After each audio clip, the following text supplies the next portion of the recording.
Maaga akong umuwi ngayon dahil darating si Ate Ann kasama niya yung dalawa niyang anak na si Asia at si Safia.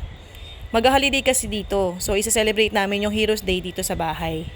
Baba na din ako agad para mahipan na namin itong mga floater kasi wala kami pambomba. At gusto na kasi mag-swimming ng dalawa kaya nagmamadali na rin kami ni Asia na mahipan to agad. At nagpunta na rin kami agad sa pool. Nakikita nyo ang ganda ng view dito at ayan yung dalawang bata. Enjoy na enjoy sila doon sa hinipan namin floater. Ito yung view sa labas ng bahay. Sobrang araw ngayon at talaga naman napakainit ngayon dito sa Jamaica. Wala na akong video nung nag-grocery kami. So ayan, ito yung hihanda ni Berlin. Magluluto na siya ng spaghetti kasi matagal ko nang hinihiling sa kanya yan. Habang nagluluto sila sa baba, umakit muna ako dito para isampay yung mga nilabhan ko. Although na-dryer naman na yung mga damit na yan, iba pa rin yung amoy nung damit na pag naarawan, di ba? Kaway-kaway sa mga taga Malabon dyan na lagi inahagupit ng bagyo at hindi nakakatuyo ng damit. Pagkatapos kong magsampay, bumaba din ako. Tapos inaya ko nga itong dalawan to na mag-TikTok. Nakagawian na namin tatlo yan pag nagkikita kami dito. Kailangan talaga may TikTok entry kami. Kahit na hindi kami sabay-sabay, ayan naman nakikita nyo nag-e-enjoy kami.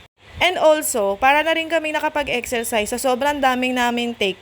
Dahil hindi ko alam kung ako ba yung may kasalanan pero alam ko dancer ako, char. At ayan, chinecheck na nga namin yung video namin kung pwede na ba namin yan i-post or uulitin na naman namin ng mga 20 times siguro. Charot.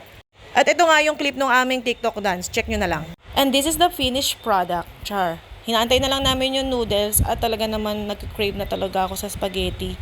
At matagal ko nang hinihiling kay Ligaya. Thank you, Ligaya mo. After lunch, dumating sila Kuya Alvin. Kasama niya yung mga friends niya galing ng Montego Bay. Maraming salamat sa ginawa mo, Kuya Alvin. Dahil sa'yo, sinira mo na naman ang diet namin. Char. Pakita ko lang sa inyo yung aming munting handa. Meron kaming maha blanca, salmon sushi, crab sushi, at mga drinks. Meron kaming rum bar, red wine, red stripe, Heineken. At hindi ko nga alam bakit kami may cake. Pero napakasarap nitong cake na to. Maraming salamat, Berlin, sa trip mo.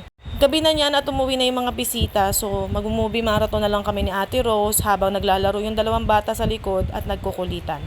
Kinabukasan na boring sila at walang kuryente at kumain kami ng frozen yogurt. At dito nagtatapos ang aking mini vlog for this week.